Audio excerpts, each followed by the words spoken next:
Okay, so welcome to ESR 141, Introduction to Individual Sustainability. Um, in terms of the overview for this course, we're going to try to do a number of different things. We're going to try to quantify the ways in which our choices impact broader systems. We're going to try to apply, well, first learn more and then apply an understanding of sustainability at the individual level, but the individual level, that's a little bit of a caveat that the individual is always tied to the community. So even though we're going to talk about things that we can do as individuals, we're always going to reference the context of the community as we build that understanding, application, and resilience. We're also going to try to identify both what's working and what is challenging when it comes to achieving sustainability at various scales, of course, focusing on the individual connected to their community. We're going to look at how we can start to problem solve and work towards solutions applications within building resilient communities. And we're actually going to make connections with natural systems, different ways of knowing. And as we make those connections, we're actually going to build up the beginning of a personal plan for a sustainability model. Okay. In terms of the class as a whole, there are two really important documents to reference. One is the class syllabus and the other is the class schedule. So we'll go through the syllabus and we'll look at the schedule. The syllabus gives us an overview of the class and its goals. The schedule really breaks down day by day, assignment by assignment, PowerPoint by PowerPoint, exactly what you need to cover in the class. So we'll start off with the syllabus, but I would say that the schedule is going to become your best friend throughout the class. Okay. Just as I transition here, can folks still see my screen, and do they see a syllabus that says individual sustainability on it? Great, wonderful, thank you so much.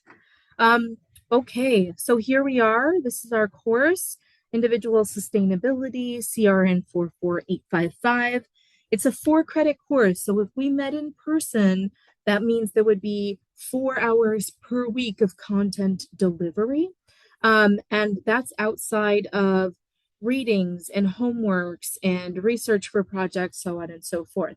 And so even though we only meet for the 2 hours, there's a significant amount of time outside of class. So kind of the equivalent of 2 hours of content delivery that we're not having in our Zoom sessions, plus all of the readings and homeworks and projects and so on and so forth. So make sure that you're seeing that full context. You're seeing that we are meeting on Wednesdays, but there's a lot of work happening in the background in this class.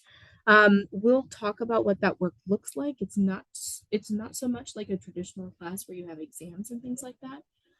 The class is built more on doing research, reflections, and then building solutions in community. Really, those 3 steps are kind of how we rely on content or learning in collaboration in this class. A couple of just technical things. My email address is right here, manar.alatar@pcc.edu. I've listed for you all of my office hours. I'm in person at Cascade in JH 205, Monday from 3 to 5.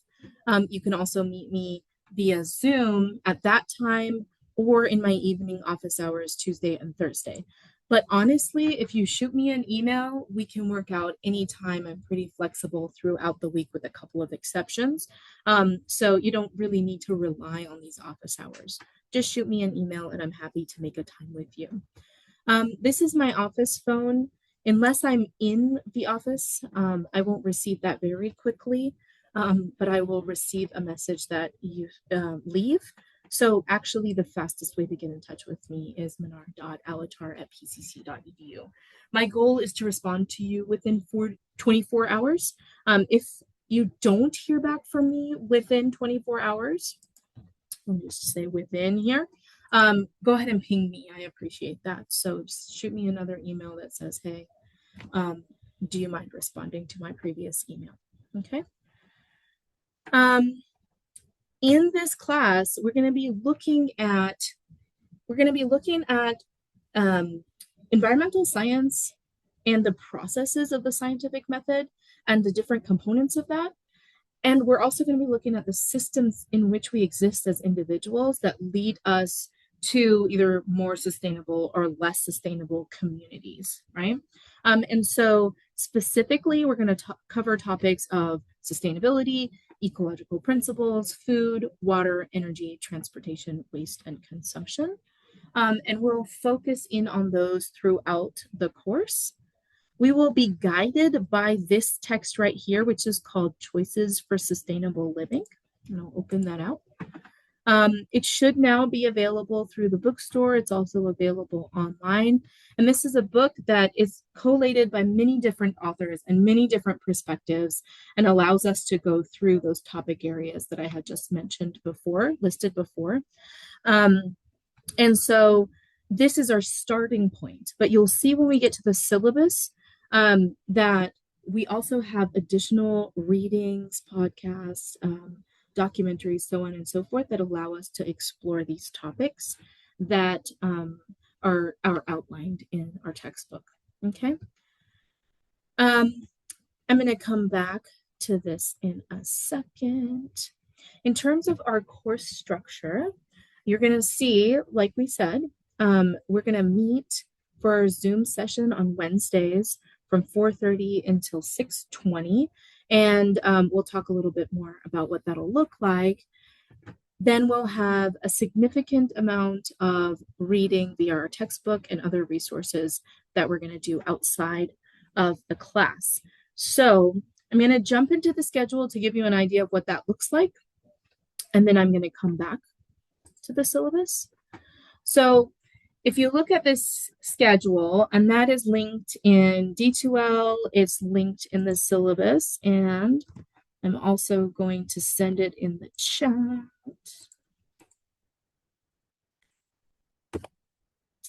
Okay. You'll see that week by week, the class is broken down. So today we're doing introductions to ourselves and the class, and we'll do a couple of reflections about systems. Then in week 2, we're going to talk about what is sustainability, essentially. And we'll talk about ways of knowing, thinking about how do we gain knowledge and how have folks gained knowledge throughout history and across cultures, and how we can use those ways of knowing to really bring resilience into our communities. Okay. And so you'll see that we have one of the chapters from our text as part of the readings, but there's a couple of articles and then a couple of videos that you'll also be watching as well. And what we'll do is you'll go through all of those resources and you will generate a one-ish page. If it's a little bit over, that's okay. Reflection that will be due every single week. So by week 3, you'll submit the reflection on the information in week 3. In week 2, you'll submit the reflection on the information in week 2. So by Wednesday of next week, you want to have gone through all of these readings and videos that are listed here, and you'll generate a reflection that breaks them down and answers some questions that are in your textbook, and really just prepares you to think in a group about the topic at hand that week. And that's every single week, save the week of October 29th, I think, where we have a work group session. Okay. And so in that way, you can see how our course is really based on doing the reading and the research, and these all are different perspectives on what it looks like to be sustainable, what it looks like to know, what it looks like to exist within systems. And then you can sit down and reflect on each of those. The rubric is in the same place where you will submit your reflections. So I'm going to move from the schedule, which is where we are now, into our online course in D2L. Okay. And so if we were just to go, let's start off in the home page of D2L or Brightspace. And we would go into our class, ESR 141. And if we go to content, you'll see the whole class broken down module by module. Okay. And so week 1 is an introductory module, but then week 2, we hit the ground running, going through the resources that were in the schedule. These resources that are listed here in this introductory text are the same as the ones in the schedule. So I'm just trying to make sure that they're in multiple places so it's clear to you what resources you want to go through. I know that folks don't always have the book the first 2 weeks of the term. So in this case, you do have a PDF of the first chapter of the book. I won't be able to give you access to any of the other chapters of the book, but the first chapter, I have it for you as you're waiting for your text to come in. Okay. And then you'll see links to all of the other resources. And then you'll go through, sorry, there are a couple of things that are hidden from you that you're seeing here. So ignore those. You won't see them in your D2L show. So I'm just going to go to the part that you see. This is here. Okay. So you'll see a link to the slides for that week. You'll see whatever homework assignments might be in that link. You'll see a link to the notes that we produce in our class. And then the last item in the module is the reflection for that week. And so you can see here, this is the rubric for the reflection, okay? 5 points for presents a complete and specific but concise overview of the week's resources, okay? So the first thing that you want to do is summarize the week's resources in your own words, okay? This should have citations in it. It should be clear that you're working with the various resources that were given in the schedule. Addresses at least 3 of the week's circle or discussion questions. When you go into the chapter of the book, you'll see that each chapter starts off with some discussion questions. So address at least 3 of them. You don't have to list them out, but you could. You could just within the paragraph, one paragraph, go through and discuss the answer to 3 of the questions from the book. Clearly connects various readings and resources to one another. So we're really trying to develop an overview of what's going on with systems so we can understand our place within them. So I'm looking for connections between resources and readings. Clearly connects weekly resources to personal implementation of sustainability. And that's 5 points. And it also leads into ends with at least one specific action item for the week or term based on the resources for that week. So even though this is literally only like one sentence, it's 10 points because I really want us to be thinking about action items that we can accumulate throughout the course. And then you get a couple points for formatting. So reflection is well formatted, detailed, and specifically cites various resources in the text, specifically cites various resources in a works cited section. Okay. And so even though it's just one page of reflection, it's fine if it goes up to 2 pages, no worries. I'm asking you to really kind of summarize the content from the week, talk about how it connects to one another. You can use the discussion questions from the book to do that, and then come back at the end and say, how is it relevant to me personally, and how can I implement it in my week or in my term, okay? And so we won't have any exams in this class, but I am asking you to reflect on the content week by week in a really personal way. And in my experience with classes like this, that has been more meaningful to folks than just really memorizing terms and then regurgitating them on an exam. And so I'm hoping that this will also be meaningful to all of y'all in this class. Question about that general workflow for the week where we go into the schedule or into D2L, we see the resources for the week and go through them, we read through or watch them, and then we have a reflection that we finish up. One note is the reflection will be submitted before our class period.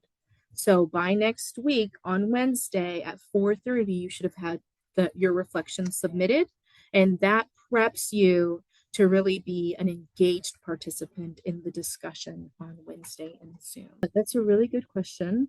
I don't have permission from a student to share one at this point. But I will be flexible grading the first one, and I will give you a lot of feedback. So hopefully that'll help you improve your reflections from there on out. And maybe I'll be looking for a sample reflection for future terms. Yeah, thank you. There's also a question in the chat. What will the week one reflection be if this week's module is only introductions? Yeah, we're actually just going to sit and do a reflective activity in class today. So in a little bit, we'll take a bio break and then also do a little, just a very short reflective activity, and you'll get the points for that.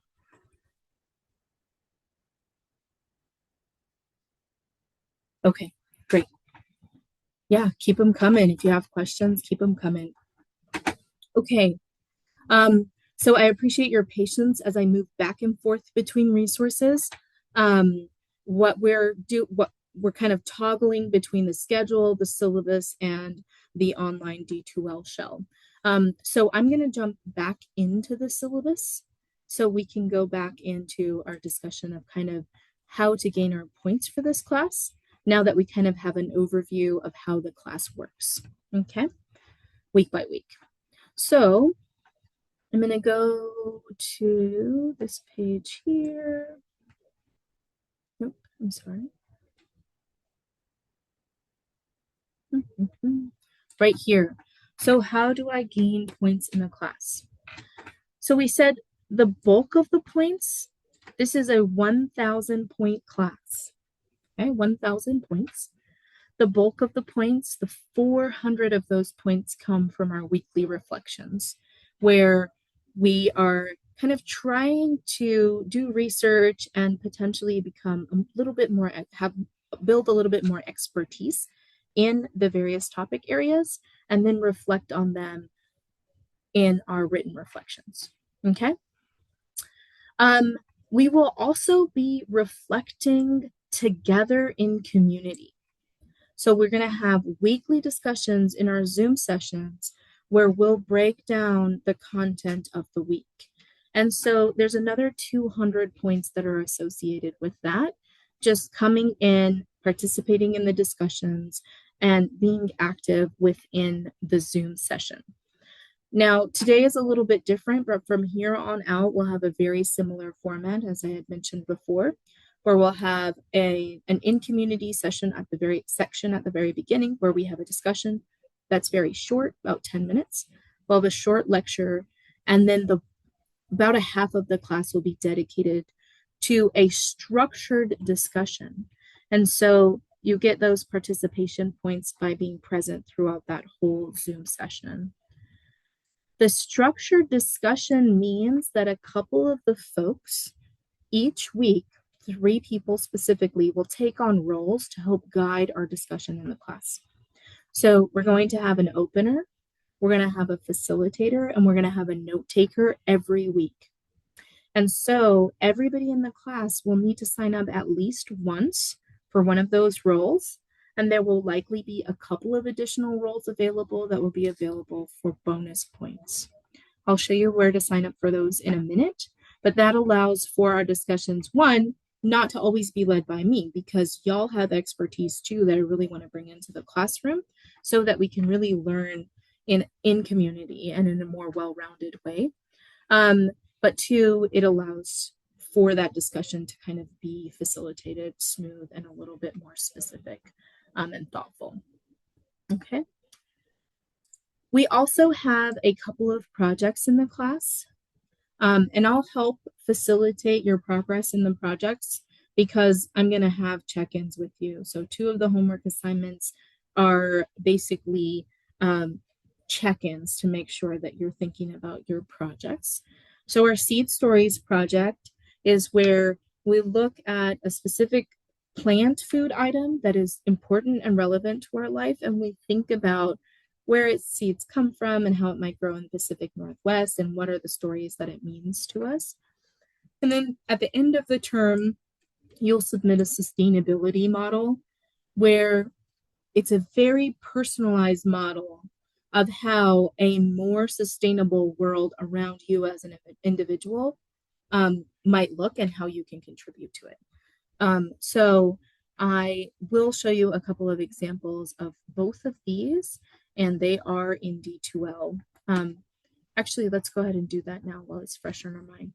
So I'm going to just move from the syllabus and toggle back into the D2L shell. In the D2L shell, there is a whole module for the Seed Stories project and for the Sustainability Model project. Okay, so first you have a pretty detailed assignment that's listed there that goes into what is a seed story, and you also have a detailed rubric. So I'm just going to scroll to the bottom here. Oh.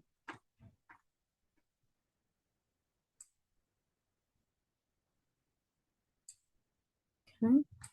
Where it goes through exactly what is expected from you for the seed project. On top of that, we are going to have one of my favorite colleagues, Miriam Latzer, is going to come in. She's going to be a guest speaker, and she's going to talk you through the seed projects. She's one of our campus gardeners for the learning gardens, and she'll go through this project in detail. So stay tuned in the next couple weeks for that. Okay. And in that same folder where it says Seed Stories Project, which is one of the modules in D2L, there's a link. And this project has been done in a couple of classes. That's why you see a couple different course numbers here. But you can link out and just see oodles and oodles of different seed projects. Sorry, it's going to take a minute to load that folks have submitted in the past. So you have access to a lot of different examples. We will also talk more about each of these projects later on, a little bit later on in the class. Okay, same if we go back for the sustainability model, there are a number of examples listed here of what sustainability models look like. And essentially, you're asked to develop 7 principles that apply to you personally that allow you to have an impact within your community. And so this is a project that a student named Andre submitted in the last term, where you go through and say, like, what is your principle? Planting seeds, why, what are some actions, so on and so forth. And so this was a fun little project that came in here. Okay. And so in those modules, you'll see the detailed project itself listed, and you'll see examples as well.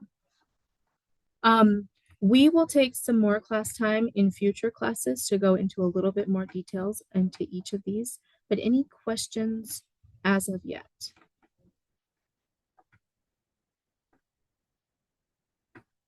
Any questions so far? Okay, I'm going to toggle back to the syllabus here. And so we've talked about our weekly reflections. We've talked about our 2 projects, and we've talked about our discussions in class. There will also be 4 homework assignments.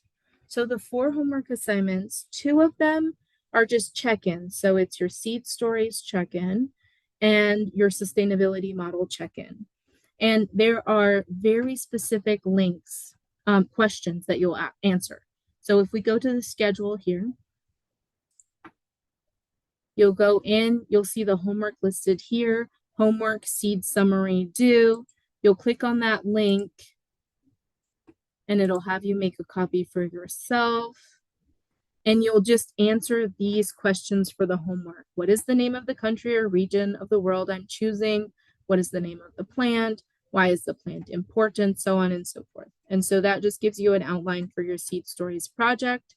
Same if we go back to the schedule and we look at homework number 4, sustainability module plan homework.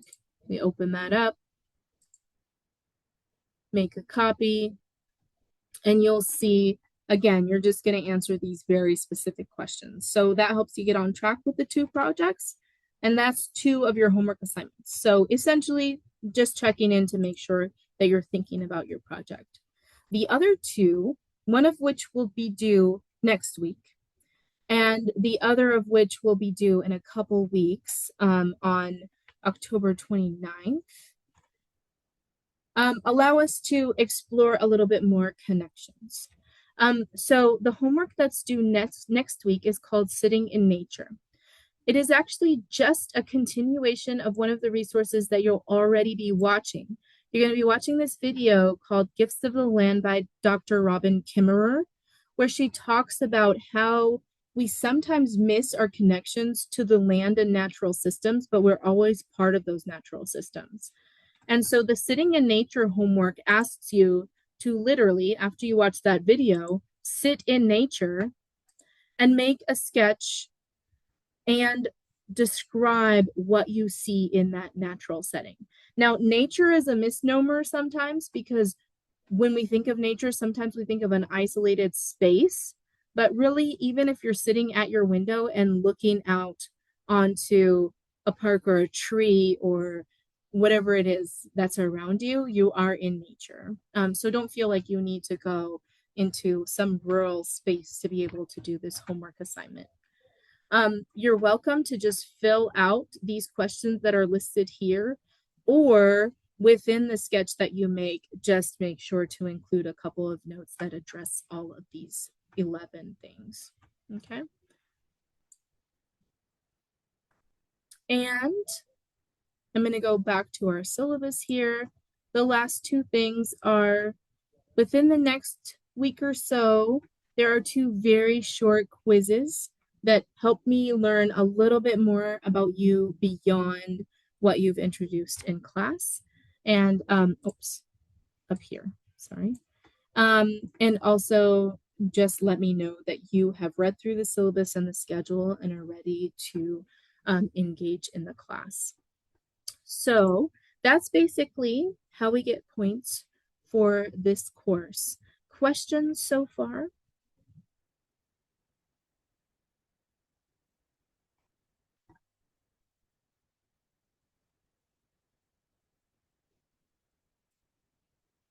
Okay. Always feel free to just send them in the chat if you have any questions, or raise your hand and interrupt. I'm happy to be interrupted with questions. So one more thing that we want to do in order to be able to have these structured weekly discussions, I'll need folks to actually sign up for the different roles that I had mentioned: the opener, the facilitator, and the note taker. So I'm going to move from the syllabus and move into the schedule. And in the schedule, in week 1, there's a link that says sign up for discussion moderation tasks. So we're going to click on that. This is a modified text that's just straight from your textbook and modified a little bit. And it goes through, okay, what are we going to do? Well, we're going to be discussing in groups, and we're going to have 3 roles. What are those roles? The facilitator kind of chooses some of the questions from the book to use as facilitation throughout the class, and make sure to give every single person in the class an opportunity to speak. So responding to the facilitator's questions is part of being part of that discussion. It's also how you get some of your points for participation that day. Then we have the opener. The opener will come in before we start our discussion and just open up the topic. Sometimes that's with a personal story. Maybe I've had folks do it with an item that is important to them that relates to the topic of the day. Um, a reflection. So discussing something that came to their mind that they were reflecting on in their written typed reflection. So the opener basically transitions us from the lecture part of the class into the discussion part of the class, and then hands the baton to the facilitator. And then the note taker is going to take notes throughout the class, throughout the whole class period, including the discussion in this file right here. And in the file, it's already listed out all the weeks and discussion topics. So the note taker will just help us take notes that are then available to everyone in the class every week. So we kind of have a document of how we're learning together. Okay. In order to sign up, I just moved back to this document that describes all the roles. If you go back to the top there, there's a link to sign up for those roles. And I'm going to send that in the chat as well, because I know I've been moving back and forth between a number of documents. So what you'll see is you'll see every single discussion topic. So a call to sustainability, that's, let me just check these dates, but a call to sustainability, then we're going to be talking about ecological principles, then we'll talk about consumption.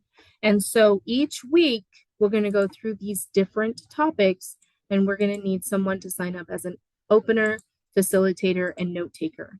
I also can give 4 bonus points to folks who sign up as a backup crew if they are needed to take somebody's place.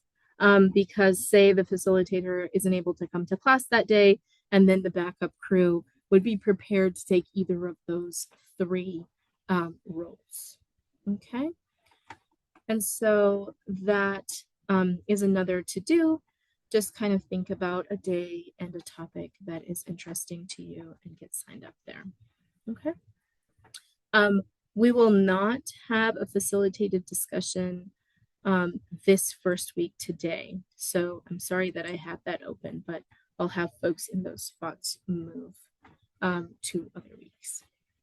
Okay. Okay.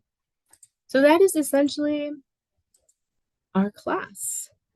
Questions about the format of the class?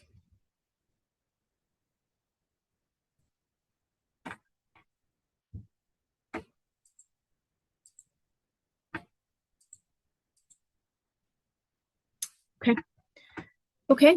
So in the rest of the syllabus, there are some useful links to resources, a discussion about the time expectations of the class and what you might expect in terms of workflow, which we had mentioned, but it's there as well as you're reading through the syllabus, and some summaries of the different projects, which we just did. And then here's some policies to go through. So folks usually have a question about late work. The due dates for all of the assignments are in the syllabus and also in our online shell in D2L. But if something comes up, email me and we can make a plan that has a new due date specific to you. So that's fine. If I just have work show up late, then I will deduce 10% per week. So just, let me know. Keep me in the loop if something comes up, and we can connect about a new plan for that. Okay. There are a couple of other policies, a number of resources on here, and some great numbers to add to your phone: emergency, not emergency for public safety, and then our call and text helpline for gender-based violence on campus at PCC. So I would recommend that you look through all of that. And let me know if you have any questions between today and next week's session. Okay. Um, so what I'm going to have us do is it's about time for a quick break, and then we'll just have a couple of discussions before we close out class. In that break, this is going to be our reflection today to get your points, and it's very, very simple. I just want you to think about, I think I have a prompt here. 1 second. I want you to think about layers of change that you can make. Okay. So, really, maintaining a couple lists over the whole term would be really helpful. One list is things that you can change today, and those are usually going to be very small. Even things that you can change in the next year or 2 or 5 years might be very small. And then also thinking about things that need to be changed, but they can't be changed today. And thinking about maintaining those lists and also looking at how you might move things over. Maybe you just need some more information to be able to move something that's not possible right now to the list that is possible right now. So you don't really need to make a very long list. Just jot down 1 or 2 things that come to mind as things that you can change right away and things that need to be changed but can't be changed right away. And you can just shoot those to me either to the group if you're happy to share in the chat to everyone, or shoot them as a personal message to me in the chat. And that will just be our quick discussion for today. Okay, so let's go ahead and take 10 minutes for that. Take a bio break, do your little bit of reflecting and brainstorming, and be back at 6:02. Any questions about that? Okay, great. I'm going to go ahead and end the recording there, and I will see you back in 10.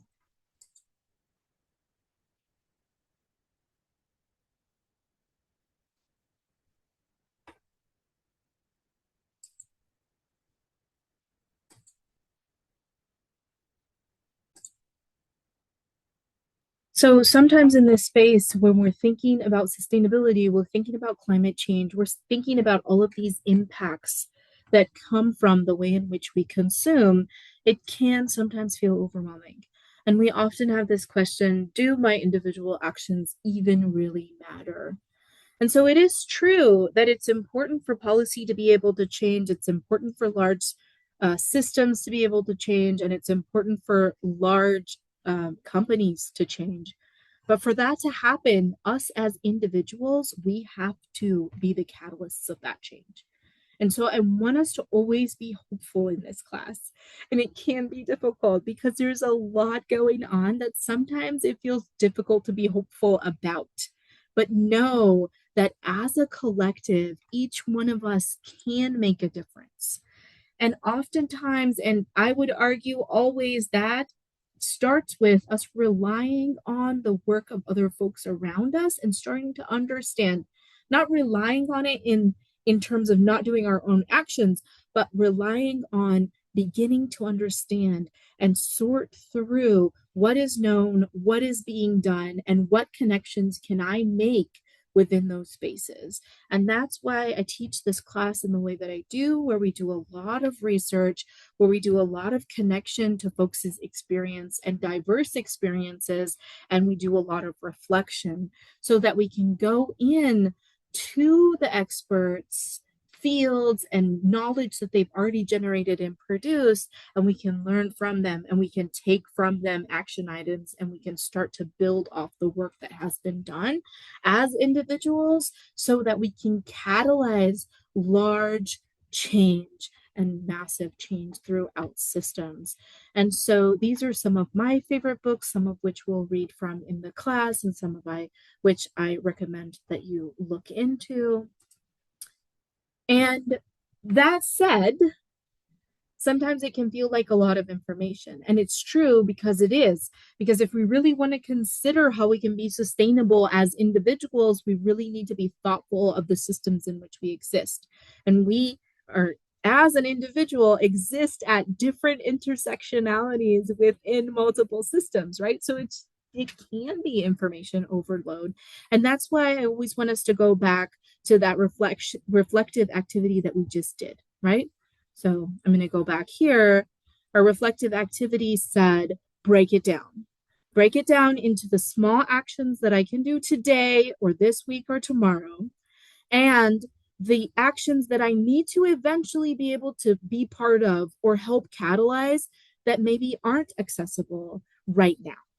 Right? And so if we can break it down, then we can continue to work on the small work that needs to be done day by day that leads up to the larger change overall.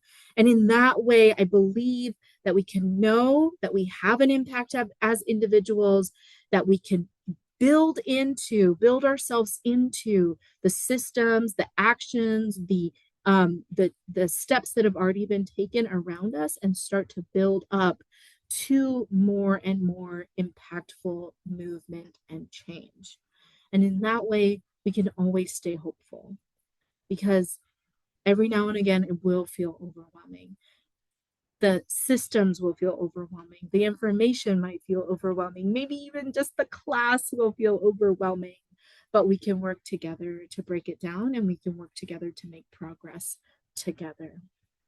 Okay.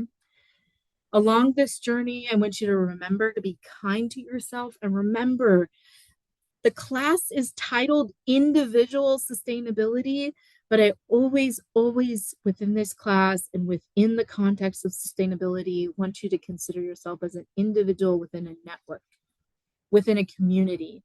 And so our goal as a class is to build the resilience of ourselves via our community, and of our community via ourselves, right?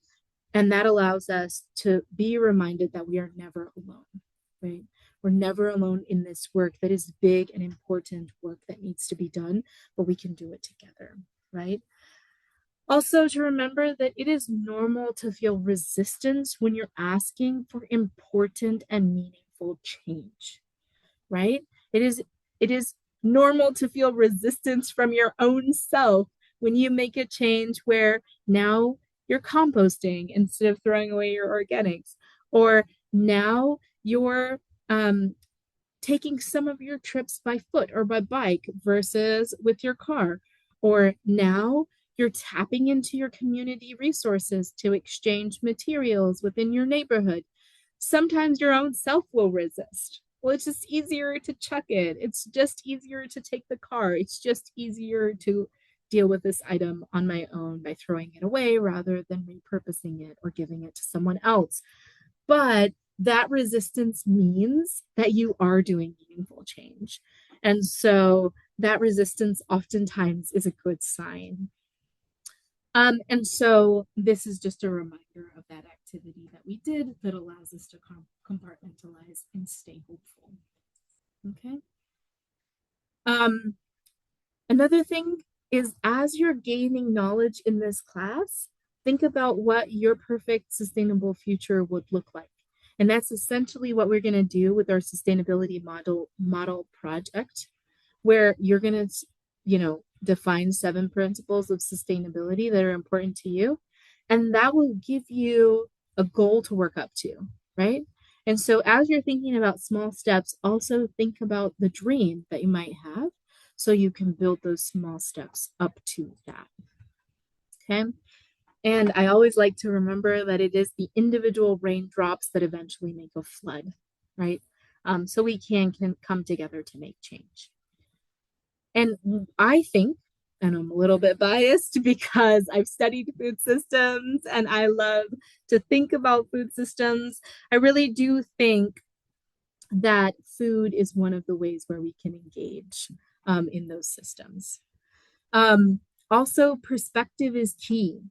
So thinking about our situation within systems and networks, and thinking about our biases, because sometimes the ways that we've learned to learn are part of the systems that are unsustainable as well. And so thinking about broadening our ways of knowledge and knowing and this understanding our systems to be able to attain sustainability. I do want to think for a minute about food. Because food gives us an example and a proxy that allows us to think about how sustainability is really connected to systems. Food, oftentimes we think of as just the item that's in front of us, like the apple that's in front of us. But to remember that that apple was produced on land with a history by people with a history, both generational and personal, within systems that also have a bias and a history.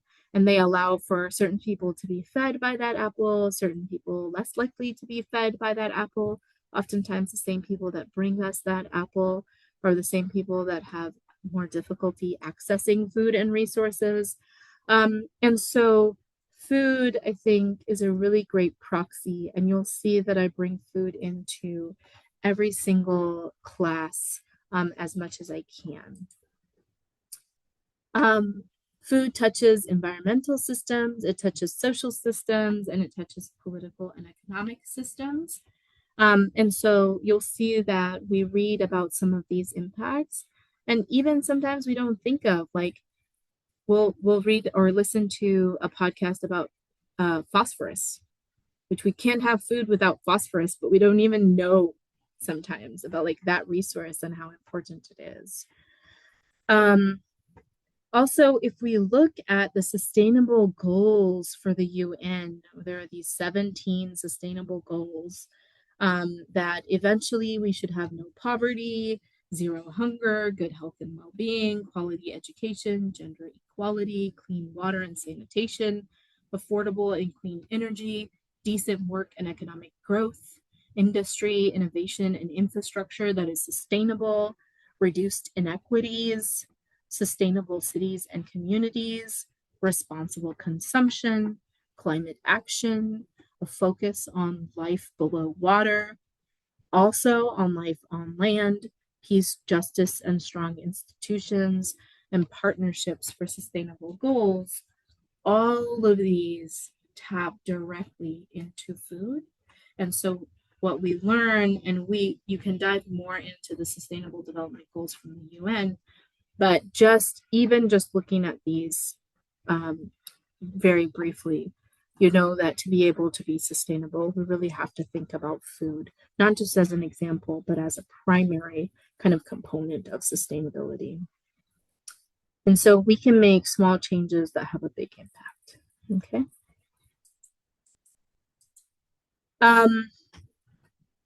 And what I like to do for all of our classes is end with just two little suggestions from two books on food. So the first is the Food Activist Handbook by Ali Burlow. And I love this book because it is all over the place. Like, it is literally all over the place.